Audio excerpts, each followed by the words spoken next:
AR9 TV Telugu news channel కు స్వాగతం. ఊరు మొత్తానికి 4 ఇందిరమ్మ ఇండ్లు అర్హత ఉన్న ప్రతి ఒక్కరికి ఇందిరమ్మ ఇల్లు కేటాయించాలంటూ గ్రామస్తుల ధర్నా. భద్రాద్రి కొత్తగూడెం జిల్లా అశ్వారావుపేట మండలం రామన్నగూడెంలో అర్హత ఉన్న ప్రతి ఒక్కరికి ఇందిరమ్మ ఇల్లు కేటాయించాలంటూ గ్రామస్తుల ధర్నా.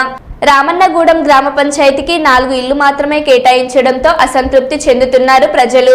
అర్హులైన వారందరికీ ఇల్లు కేటాయించాలనే వరకు పోరాడుతామని గ్రామస్తుల ప్రకటన.